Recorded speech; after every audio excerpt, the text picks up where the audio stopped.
So that's us started, I think. Hi, everyone. My name is Joe McVeigh. I am Head of Physiotherapy in University College Cork in Ireland, and I'm part of the XR for Rehab Consortium. So you're all very welcome to this, first in our webinar series we're kicking off today.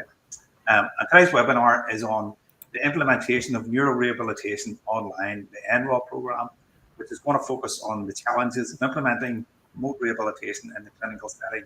And I hope we're able to get into some discussion about blended care, which is of interest to us all who are trying to introduce technology into the clinical environment.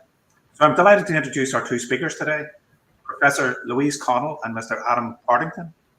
Louise is Professor of Allied Health Rehabilitation, and she has a joint clinical academic role with Lancaster University and East Lancashire Hospital's NHS Trust. Her research interests include implementation science and how this can be applied in telerehabilitation in stroke and neurorehabilitation. And Adam is a specialist physiotherapist in stroke rehabilitation and neurorehabilitation. Adam developed and delivered the physiotherapy exercise group with the NROL program. He is now the operational lead for the NROL service and supports its continued deployment and development across Lancashire. So Louise and Adam are going to speak today for about 20 minutes, after which there'll be the opportunity for some questions and some discussion, I hope.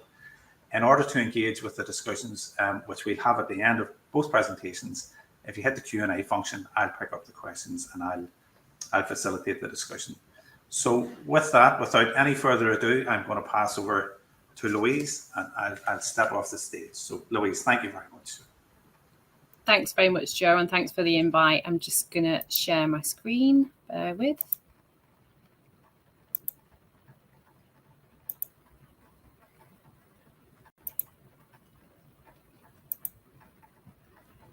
There we go. Okay, hopefully that's all okay for you. So yeah, thanks for the introduction.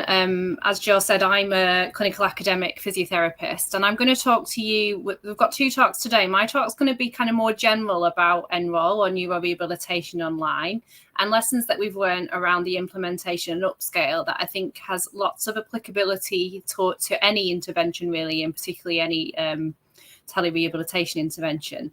And I guess just kind of really highlighting that we know that there's an implementation practice gap, and the whole 17 years thing's often mentioned, but actually recognizing that the problem of ongoing implementation is equally, if not more so, challenging. And if we think of our own sort of daily lives and how we try and implement new things and behavior change ourselves, it's all one very well starting off on some sort of physical activity change, for example, but keeping it up is certainly the hard part. So in terms of setting the scene then, the problem, we all know there is a growing need for neurorehabilitation services, and we know that providing more therapy in stroke leads to better outcomes. However, in the UK, like in many other countries, we're really unable to deliver guideline recommended levels of care, with only 18 to 34% of stroke patients receiving the recommended amount of therapy. And actually in the UK, our clinical guidelines have just been updated to make the target even higher, up to 3 hours of therapy a day for motor rehabilitation. So our adherence to this target is only likely to have dropped. And major problems for us include lack of workforce and geographical barriers. So we do need to think differently about how therapy is provided. One possible solution is telerehabilitation, which has been shown to have comparable outcomes to in-person rehabilitation, has the potential to decrease treatment burden, and is recommended in international clinical guidelines. So I'm going to talk about our telerehabilitation program today called Neurorehabilitation Online. Adam's going to go into more specifics about the actual programs and actual practicalities and lessons learned. But just to give you a bit of a flavour, it's a program that's being co-produced by a number of key stakeholders, including our patients, and has been operationalised through a clinical academic partnership. So what is NROL? Well, it's described in full here using the Tidier checklist, so the template for intervention description and reporting tool. So you can scan this QR code and have a look in more detail, and the resources are all available on there. But in essence, it is online, real-time stroke and neurorehabilitation, where we provide dedicated technology assistance, so someone whose role it is to help their patients and the staff to be upskilled and be able to access the platform which we use at the minute is Microsoft Teams. It uses the existing therapy workforce, so speech therapists, physiotherapists, occupational therapists, psychologists, and our assistant workforce to provide multidisciplinary targeted therapy and community groups. So these are groups, for example, like cognitive groups, communication groups, fatigue and well-being, and also balance and mobility and upper limb groups for our physical groups. And the exact groups that patients are referred to is tailored to their need. And all patients are invited to a community group called Cafe NROL, which has peer support as a key element in this and all our groups. And an important factor for us is that this complements existing therapy. So all patients are within our current community stroke services and neuro services, and they may be receiving face-to-face therapy as well as the on NROL component. And so in terms of the processes that underpin this work, we've used the MRC framework for the development and evaluation of complex intervention to really underpin what we've done, because NROL is a complex intervention. So I'm not sure how familiar everyone is on the webinar with this framework, but it's been around for over 20 years. But initial versions really sort of just mirrored what copied the phases from drug trials. It's really one of the Bibles that we use for our designing our evaluation studies, and is often seen in PhD projects or as a prerequisite from funding bodies such as the MRC or NHR, for example. But it's used a lot. So this update was in 2021, has already had over 3,000 citations. And in essence, it takes you through these stages or these phases that you think about when you're designing a complex intervention. So you have to develop and or identify an existing intervention, because actually we rarely start from scratch. We look at how we progress and advance interventions. These interventions then need to be feasible. We need to evaluate them, and they need to be implemented. And you can see really there's more and more detail added onto this framework, and it's got more and more messy, if you like, recognizing that the phases are no longer linear. You can go backwards and forwards, and through all of them, these core elements must be considered, which I'm going to talk a little bit about. So it's quite a complex thing to operationalize in itself now. So we applied the MRC framework, and we used all phases of MRC framework, but we did apply them flexibly and iteratively. And there's a QR code there for a preprint for a more detailed explanation of our processes in implementation science communications. But just to walk you through some of the key points there, that we tried to think how we would operationalize the core elements within the MRC framework. So we looked at how we identify key uncertainties, engaging stakeholders, considering the context, how we developed, refined and retested the program theory, how we refine the intervention, and economic considerations. And so for us, we used implementation conceptual knowledge as a way to operationalize these core elements. So when we were thinking about key uncertainties, we used Proctor's implementation outcomes. For stakeholder engagement, we used ERIC implementation strategies. For context, we used the consolidated framework for implementation research, and we used implementation research logic models for our program theory. So as I said, the QR code's up there, or people can ask questions later on if they've got any specific questions they'd like to ask more about. So the first iteration then, we definitely didn't start from scratch in our intervention. We identified an existing intervention developed by our colleagues at UCL and in combination with the Same You charity, who in response to lockdown, where patients were being discharged from hospitals with very little rehabilitation, they developed a 15-week standalone program for this new multidisciplinary neurorehabilitation online program. And they had promising outcomes and opinions, and that's been published by Bear and colleagues, and that also has a tidy checklist describing what they did. So we took this intervention, and then we adapted it for integration within the NHS. So we delivered it as a single NHS organisation and found it was equally feasible and had equal positive outcomes and opinions. So if we look what this looks like in terms of how we've applied that MRC framework, you can see we went from the standalone version, we had to adapt it, and we used the adapt guidance for that. And I guess a key example of how we adapted it, well, the original NROL program was standalone, it didn't have existing therapy alongside it, and also it ran indefinitely with all patients who came into NROL able to stay for as long as they want. Clearly that won't work in our NHS system, so we now run NROL in 6-week blocks, although patients can go into more than one block, but it's a way for us to manage the caseload and also to manage the staffing of how we staff the groups. And then we went on to look at concurrent implementation and evaluation. So these were done at the same time. We have reported a mixed methods evaluation, which focused on appropriateness and acceptability. And again, there's a QR code there for those people who would like to know more about the evaluation at this single service stage. But then I think an important point to think about was that, as often happens in both research and in the real clinical world, we have short-term funding. So we very quickly get to this decision point. Phrases are often time limited by factors such as staffing or financial resource. And so at some point we have to come up with a decision point as to what to do next. So that's the question we came up with. Should NROL stop, continue, or scale up?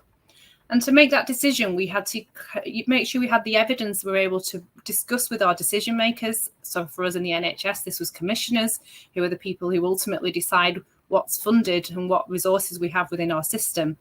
And we needed to understand the strategic and system context to be able to make that decision around what should happen to NROL. And so the decision from this was to upscale to a regional innovation. So rather than just being within one NHS trust, we now upscaled it across Lancashire and South Cumbria, across multiple NHS organisations. And this was really sort of decided on in combination with these stakeholders and with the commissioners around the strategic landscape and things that would really fit and help with them in having buy-in to the programme. So NROL is now a regional innovation, which means it has collaborative delivery by community-based stroke and neuro services across 4 NHS organisations in our region in Lancashire and South Cumbria, all able to deliver NROL for the patients. So all therapists in these groups can refer patients in, and all therapists across these regions are responsible for running some of the groups. What this means is we have a shared use of therapy workforce. And so a physiotherapist in Blackburn can, for example, see a patient from Blackpool. And this is really key because we have many areas where there is inequity of service provision and also real struggles with recruiting to our workforce. So we're able to share that workforce to try and provide more equitable service. Of course, again, there's no need for travel. And as we've expanded, that means that area for travel potentially would be even bigger. Our normal model is community rehab. So in general, it's the therapists driving out to the patients. And one of our areas we expanded into was South Cumbria. And that's quite a rural area. So some of the travel implications for that are potentially even greater as we've expanded out. So just to give you a little bit more information, assuming not all of you know where Lancashire and South Cumbria is and what it looks like, but we have a population of 1.8 million. We include rural and coastal areas as well as urban. And they're a mixed level of deprivation. If we look at the index of multiple deprivation, we have representation across all 10 deciles, but a third are in the most deprived areas of England, with shockingly in some neighbourhoods our healthy life expectancy being 46.5 years. So we are able to provide this service even though we have this range of deprivation. So if we look like what that looks like on terms of the MRC diagram, did all the MRC phases again. And so I'm now going to go on to tell you more about the NROL implementation and evaluation at this regional level. So in terms of our results so far, who's accessed NROL? Well, in the 2 years from April 22 to March 24, and we're still going, we've had over 400 patients referred and ran 12 NROL blocks. So you'll see the map there, each little dot is a patient and the different colours show the different services, with the white dots being the therapy bases. So you can see the sort of the distance that therapists in general would be travelling if they were going out to these patients for face-to-face sessions. And so this is across over a 4,400 kilometre square area. One of the questions we often get asked, well, who's coming to NROL? How does it fit in terms of your demographics and looking at health inequalities? Well, NROL's been accessed by varied patients with an age range from 18 to 89 years, 54% male, and the ethnicity and deprivation profile reflects that of the wider service. Whether it reflects that of the wider population is a different point, and one I think we need to think more about. But you can see we've also got a mix of rural patients. 76% were stroke, the rest were other neurological conditions, and 2/3 are in the subacute phase. In terms of delivery, We've run over 10 different groups with over 500 sessions and over 3,000 patient contacts. We have a group capacity sitting about 84% with good attendance rates. These attendance rates are better than our face-to-face groups. And the Cafe NROL is an optional group, but around 59% are choosing to attend those peer support sessions, and they're generally really well received. In terms of evaluation, we have core data metrics, and we do this alongside our delivery with findings really informing how we provide the service and ongoing. So NROL, we look at how many trusts are involved, how many staff, what's being delivered, patient outcomes, cost efficiencies, and experience.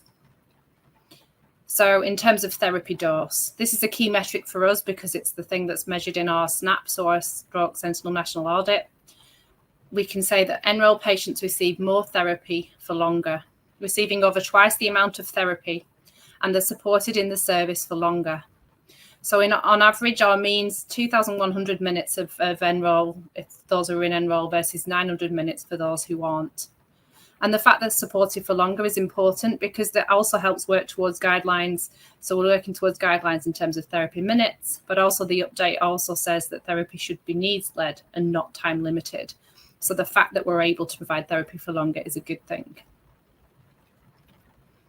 In terms of patient outcomes, NROL has positively impacted patient lives with significant improvements in quality of life and activity performance measures. And in terms of efficiency, the group approach clearly has benefits in terms of thinking about our staff to patient ratio.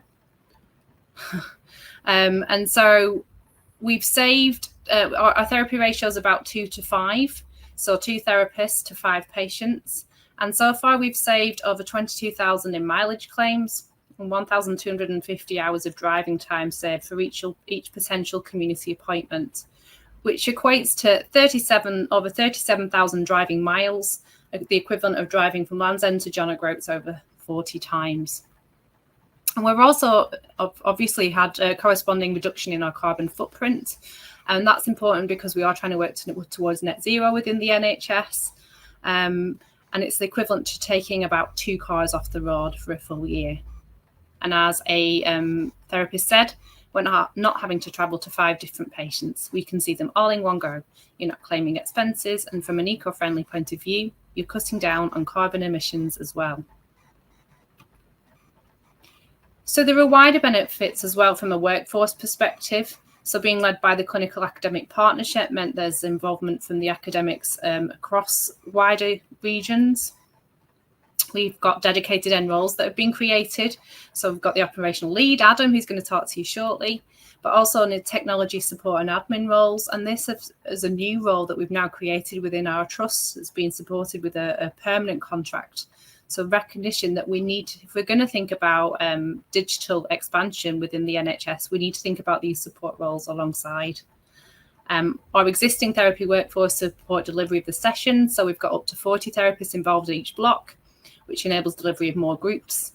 And we're able to also think about more niche groups where there's impairments that are less prevalent. And this provides networking opportunities as well. So it's a good way for clinicians to liaise with and learn from other rehab teams and therapists. And also we're really, because of the online format, observers are welcome. And this supports both experiential learning and induction and training for NROL delivery. So it helps to make shadowing a routine part of staff development so that people understand what actually happens in the groups.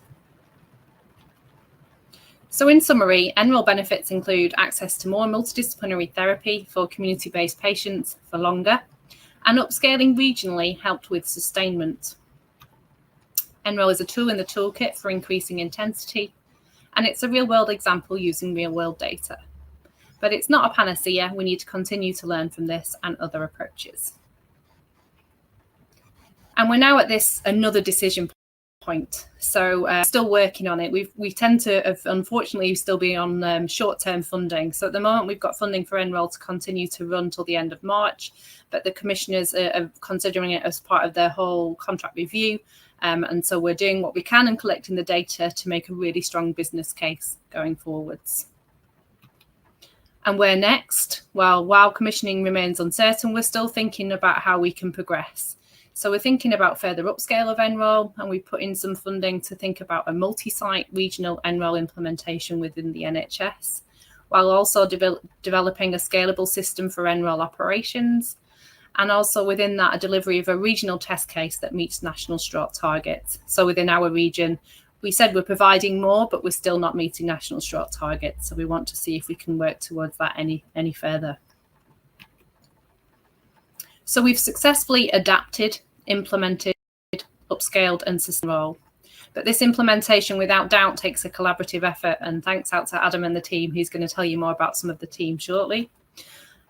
I think it's really important, if you're thinking about implementation of any intervention, that you think about sustainability early and not just at the end, and understanding that strategic and system context is really key if you want to get something implemented in the NHS.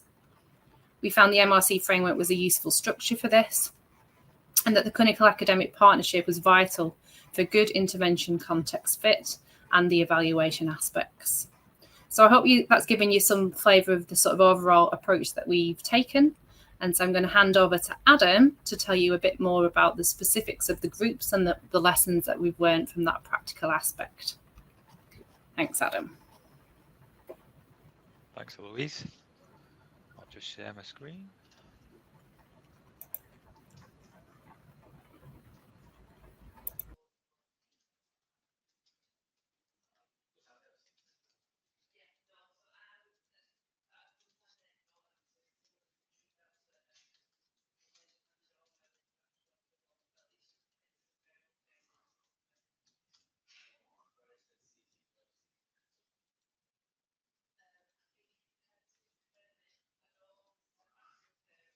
There we go.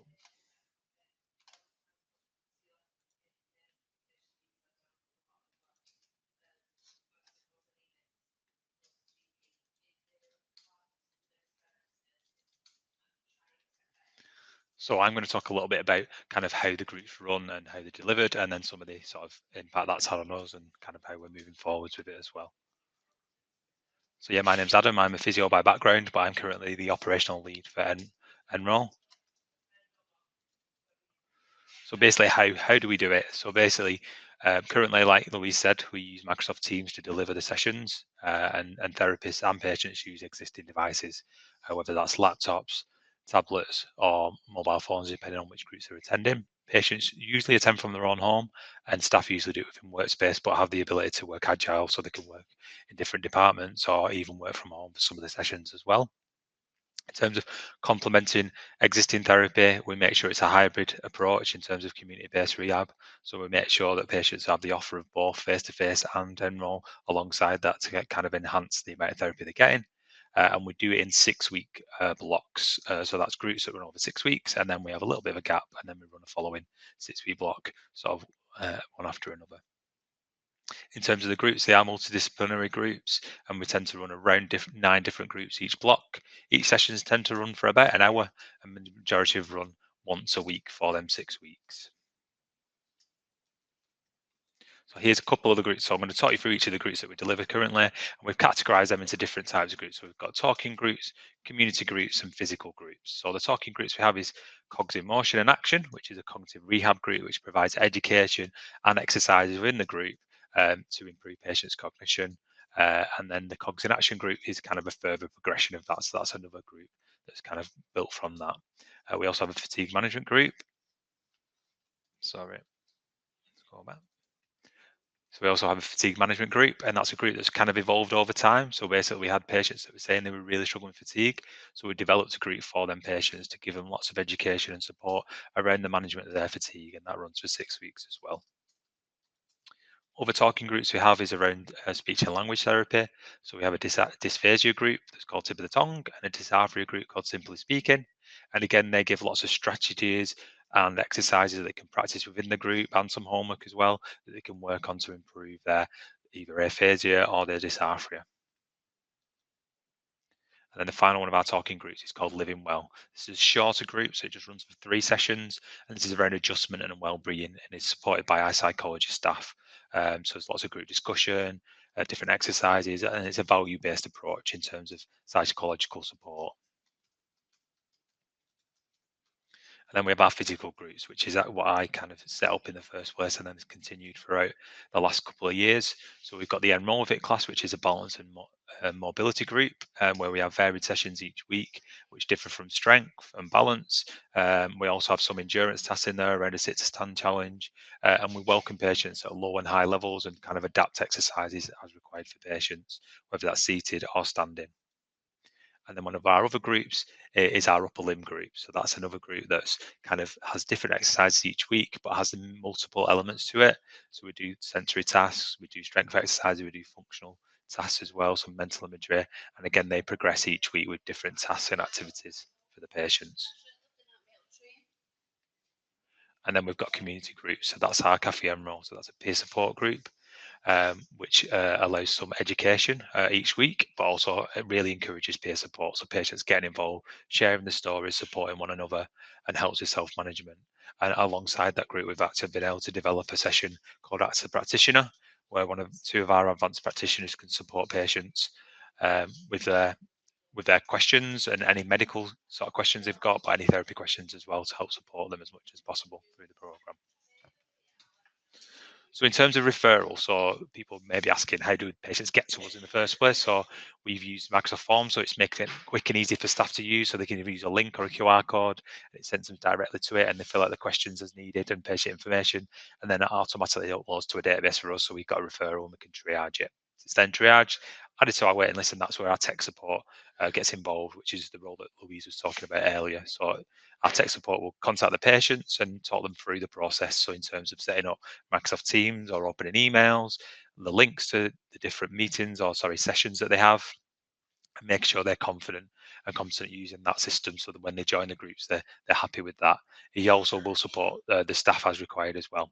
Patients then receive a timetable that tells them what groups are on for each block, and then they'll get invites sent out via email to them, making sure that they're confidential so they don't share other patients' email addresses as well. And then the patients will attend an introduction session at the beginning of the block, just to kind of a bit of a trial run to make sure they're working with the platform okay, they can use a camera, use different functions, and just introduce them to the team as well. And then they'll start the block the following week. And then patients will obviously commence their sort of NROL sessions for the following 6 weeks. So the actual sessions in themselves, so once the sessions are delivered, we deliver them with 2 therapy staff, and we try and push that could be an assistant member of staff as well that supports them, but usually 1 qualified and 1 assistant. And our tech support is available on each session as well. So we'll make sure any patients that are not in attendance, that if they need any support, you can give them a call and help get them back on the video call. But also then any additional support throughout the session is there and available as needed. It's delivered on Microsoft Teams. So again, we set up invites through a centralized mailbox, and they go out to all the patients. And this seems to be the best platform currently that we could use a lot of the time for the education side, where we can share slides and things like that. But being able to be interactive, have a number of patients all on screen at the same time, makes it a lot easier. Each of the sessions tends to have a set content each week. So we created templates for each of the sessions. But again, that is adapted for each cohort of patients, depending on their clinical needs and their questions throughout the sessions, and kind of adapting it to make sure it's patient-centered. And then finally, to deliver the sessions, there's just a couple of things that we need to remind people that obviously they need access to a device and a camera and a microphone, that internet connectivity that allows Microsoft Teams to work to full functionality, have an appropriate background for therapy staff so it looks professional, but also with the physical groups, there is a need for therapists to have like a large screen so they can see all the patients clearly and monitor them whilst they're doing the exercises, having a good microphone and a good speaker so they can hear everything that's been asked of them as well. So hopefully this video should play now. We should have audio on there, and this just shows you a little bit of what the sessions look like.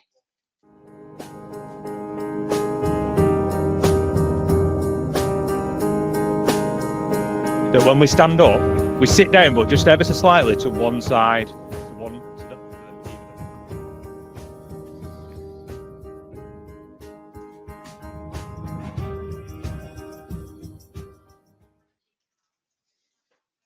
So hopefully that gives you a little bit of an idea of what they look like to the patient.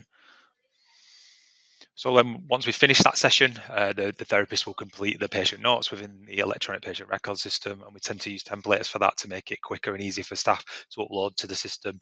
And then we share notes if there's therapists that are delivering sessions for patients that are not from their region as well. And then at the end of groups, depending on whether that's the end of the group or the end of the block, sometimes we will send out resources, whether that's exercises or specific supporting resources and information for patients, so they can carry on with different practice with different things, or just give them information about the session that they've just attended. But here's a few examples of some of the videos as well that we have that we're able to use with patients as well.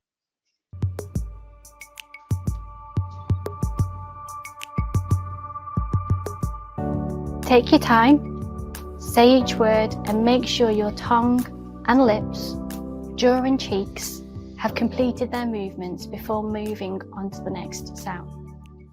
The main aim of the game is to reach towards your limits without passing them.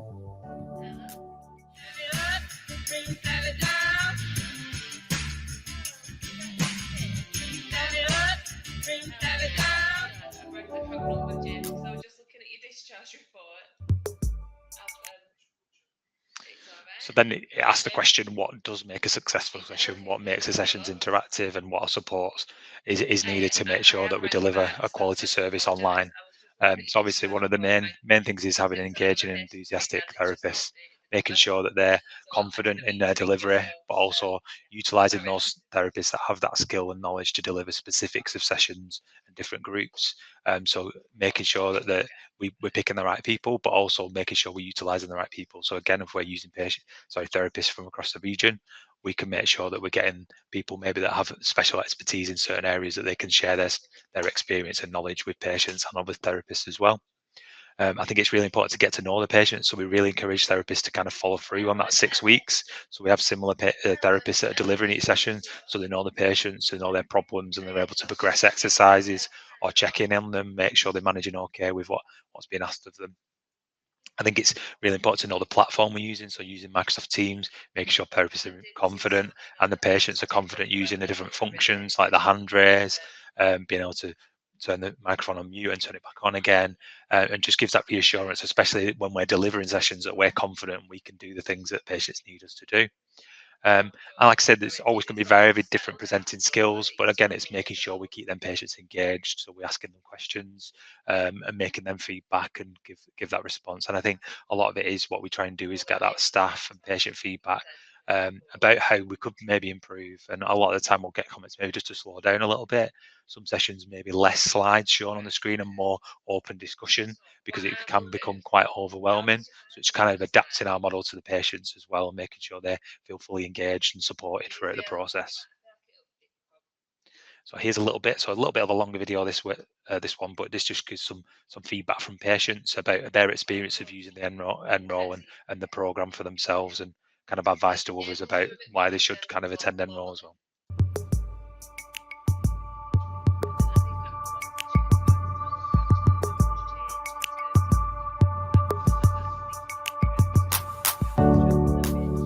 Socially, psychologically and emotionally, actually, it's all those things, as well as the hardcore content. You get that it's underpinned by those other aspects. But getting online with people helps enormously. I mean, I got to the point where I look forward, especially, I mean, I miss it now. What I'll do is I'll send an email to Nicola, who's your land physio, and just let her know. Friday morning, Cafe NROL, and I kept saying, I don't want to go. I didn't want to stop. I wanted to carry on forever. I don't think I'd have made the progress I've made if it hadn't been for NROL, to be honest. Look, any help is good. You're looking at other people in a similar position. You are not on your own. People are there. Take advantage of what these people are offering. I think it was because, again, you just still feel like you're part of a community, I guess, especially because I live on my own.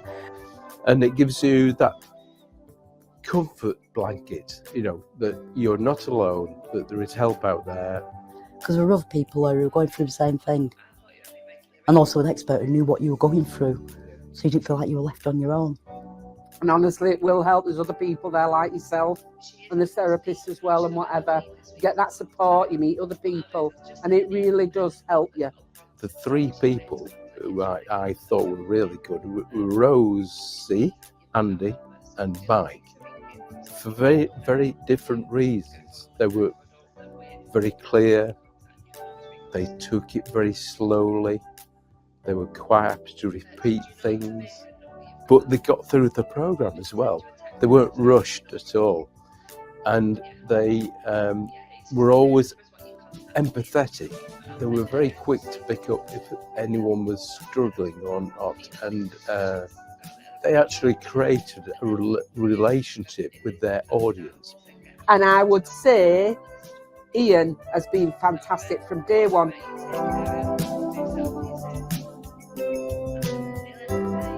Honestly, I really enjoyed it. I can't recommend it highly enough to people. One word, I'd say it was absolutely brilliant. So it's just a big thank you from me.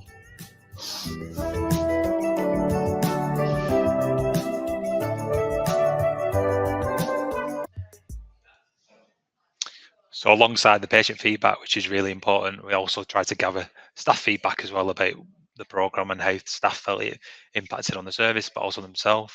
So you can see a few of the comments there. So obviously the lady was talking about Ian. So Ian is our tech support and how supportive he is and how he's helped support the service. I think staff feel now they've improved the confidence using technology and feeling more confident to use different technology within therapy services. Gives the opportunity to have a different experience with staff and patients rather than just a typical face-to-face one-to-one therapy. Some patients explain to staff that it gives them a good routine, so they've got that structure, that 6 weeks where they can plan and know what they're doing. Obviously, it's helping increase that, the intensity of therapy sessions. And some people find it just easier, more to have more frequent access to therapy, especially like Louise was saying earlier, people that are in remote areas, in rural areas, that therapists struggle to get to them regularly because of the distance to get to them as well. So definitely lots of impact there in terms of staff. So then kind of moving forwards, thinking about essentials to success. So people that are thinking about developing programs like NROL or remote rehab and thinking about what is essential to kind of get that successful kind of implementation. So a lot of the things we had to think about in the early stages, it was mitigating risk, because there are risks obviously around delivering things that is tele-rehab, especially exercise, because of the risks associated with potential patients losing balance or being unwell during sessions. So we made sure we had that robust referral process with specific criteria for each group and screening to cover patients to make sure that we had specific things in there, things like if the patients experience seizures, that sort of thing, that it's documented and we know how to manage that, or if they're still appropriate for the group and if they're safe to kind of continue. And with that, then we develop standard operating procedures and risk assessments that kind of give us a pathway if incidences did occur and what was the best thing to do in them situations.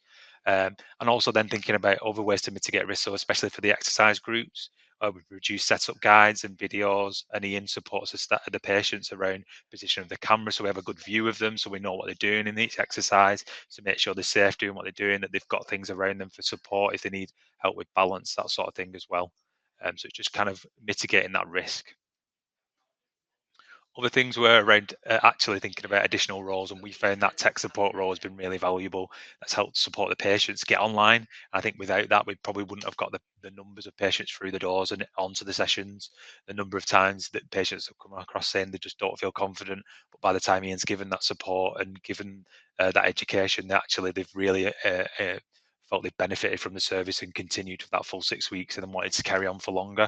And it's similar for staff that had not really used technology before or not used online sort of rehab before, then they're getting a lot more confident because Ian's able to support them and give them a lot of support around how to use the platforms and how to deliver online rehab.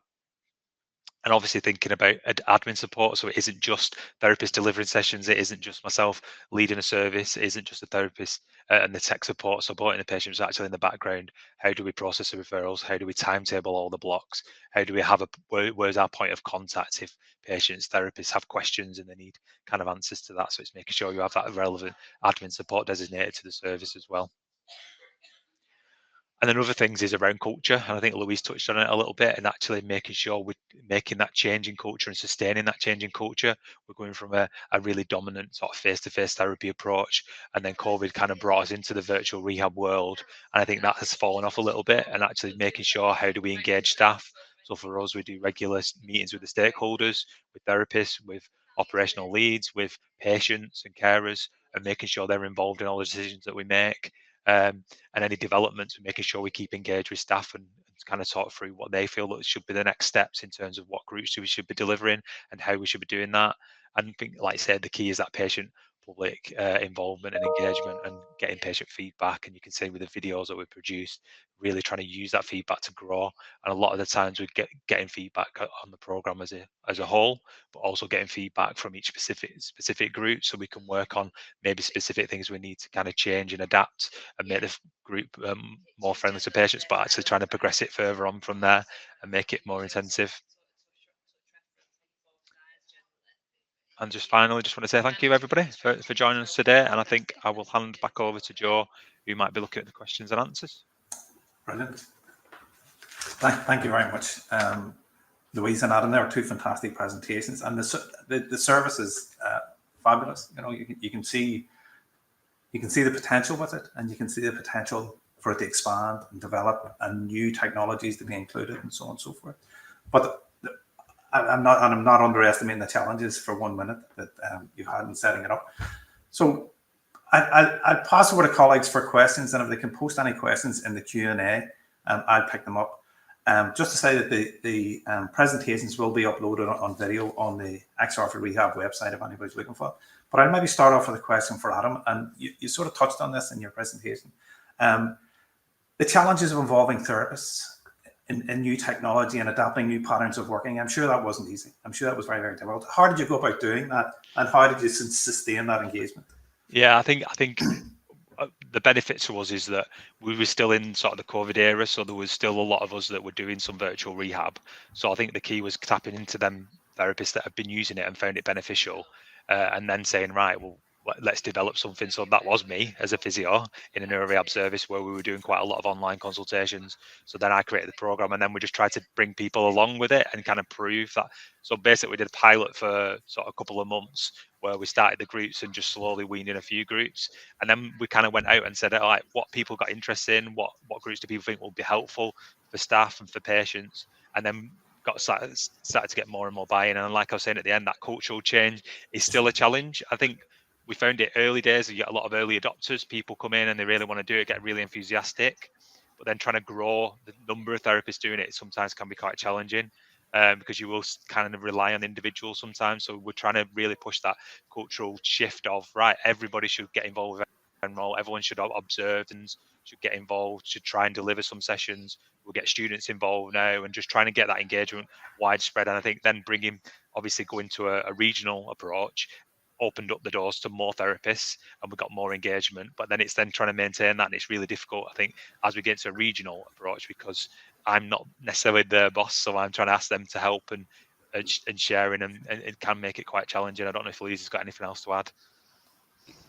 I just like might be worth highlighting the sort of leadership engagement in general, in that we've had support at that level from a strategic level, from the therapy managers, and then from the regional level, we've got these regional networks. So our Lancashire and South Cumbria integrated stroke delivery network, they've been on board and involved throughout, and we have regular communication with them. And there's nothing better for me than being in a meeting where someone else is championing NROL as if it's theirs. I love that. And I'm like, okay, good, you tell them about NROL. And we have now got a new area, Cheshire and Merseyside, who've just started their pilot version on the back of this and some funding, and we're looking at other options. So I think for me, that's the beauty of it. And as you say, there's such a potential for it to be a platform to then test other elements within it. Sure. I think you also mentioned about the links between the clinicians and the academics. How important was that, or how did you develop that, and what did that lead to? Well, I mean, I'm lucky that I have got this clinical academic role, and I think that was a really key part of this, because otherwise that was what sort of made the initial link with the UCL and with the charity from Same You funding, which then enabled us to fund the operational post and the technology support posts around it. So I think without that clinical academic role, those relationships and that probably influence, that probably wouldn't have happened. However, I think for other people, I think that would be, it's good to have the evidence. And so it might be, it's thinking how you capture the metrics and capture the data and then present that in the places that you need to get the buy-in. Sure, absolutely. And we have a question from Colette online here. Did you have to get medical governance before starting the program? Or I suppose that also touches on to medical device approval and so on and so forth. Was there any sort of hurdles in that respect? One, I don't Do know. you want me to answer that one? Yeah, so basically, because it wasn't a new device, so obviously we're using Microsoft Teams, we had to just get approvals in terms of information governance that it was a secure network, that they were happy for us to use it, and we questioned whether to use Zoom or Teams, but they felt Teams was a more secure sort of network to use. And then obviously because we're doing it at a multi-regional level, we're pulling data from lots of different sources. So again, the approved teams from an information governance side to store patient information on a restricted channel, so that we could then like speak to Louise and analyze data and look at sort of all of that side of it. And I think going back to the previous question, I think that really enabled us to know, right, what do we need to research? What do we need to collect data on? What reporting do we need to do to prove what we're doing is working? And also then, like you said, then take it to commissioners, taking it to networks to say, this is our proof of concept, this is why it's working, this is what the impact it's having. And I think that's really important, especially when you're trying to get down to them conversations around funding. And actually, if you can really give them lots of data and information to kind of show all the different elements to it, that's where you'll get a lot more support. And like you said, other people will then start talking about you rather than you trying to talk about yourself. Yeah, absolutely. And what about safety? And I know you touched on this, Adam. I imagine that would be one of the things that clinicians would talk about and say, So well, you know, safety if was you're always, there, you know, yeah, safety is an issue, you know. Safety was always a concern, I think, and especially as physios, we're trying to do physical exercise online, and we know how tricky that can be for a normal patient, never mind a patient that's got a neurological issue or a stroke. So we were very conscious of that. But then we were encouraged by UCL from their trial that actually we sometimes are a little bit too protective of patients and sometimes don't take as many risks as we probably could. And with that, we kind of kept the criteria quite loose to then assess the patients in the session, start seated, and then work from there and adapt the program to match the patients rather than get the patients to fit the program, because we wanted to make sure we could kind of engage as many patients as we could. And I think with that, we've had one fall in 3 years, touch wood. And of that, there was no incident as a result of the fall. There was no injury, and I think that just kind of shows how much we do, and that the prep work beforehand. So like Ian will do camera setup, talk them through the things they need close by, pendant alarms, and obviously our procedures around risk assessment. And obviously we've highlighted risks as we've gone on, because a lot of it was the unknown, so we didn't know what risks might come through. So we had, obviously you can get issues with sort of patients that are in mental health crisis, things like that, and what we would do in that situation. So again, that's operating procedures kind of grown from that and the experiences that we've had as well. And just in terms, I'll not keep you too much longer now, but in terms of training for staff, was there an awful lot of training you had to do for staff in order for them to engage in the system? I think initially no, and I think that is still an area of work, and we're kind of looking at as a wider spread now, looking at digital competency and digital literacy as well, just for staff at a basic level, because actually some parts of the workforce really don't use digital very much, and I think it's trying to engage them and actually look at the baseline to then work up, because I see it as an enabler. If the staff can't do it, how can we expect patients to then get online? So it's kind of building from there really, and looking at competency level, and then how that progresses depending on what your role is within that service. So it might be that you just can get online and that's enough, or actually you're deploying a whole system, a whole clinic, a whole program, then obviously there's different things that staff might need to do. So yeah, I think a lot of it was bespoke training that Ian would support them with around how do you use Microsoft Teams, what are all the functions. But then I think over time we are looking more at a sort of a competency level, so staff at a minimum sort of level that they need to have. Okay, and there's another question online. Do you put patients of similar ability into the same groups? Yes, I think a lot of the groups have specific needs in each group. So yeah, for example, like the speech and language group, if patients depending on what their ability is, we have 2 different groups. So whether that's aphasia or whether that's dysarthria, then they will be targeted for them groups, and there's criteria around that. The exercise groups, were, like I say, we're a little bit more laid back. We're a little bit more, actually, let's welcome as many patients as we can, because what we didn't want to do is limit numbers so that we may only had 4 patients to 2 staff. And we wanted to maximise our workforce and kind of have staff patient ratio with it being a group. But what we tried to do then is make sure that like we had options for patients. So within each exercise group, they have an option of do it this way if you're struggling, but if you want to progress it on, this is an option as well.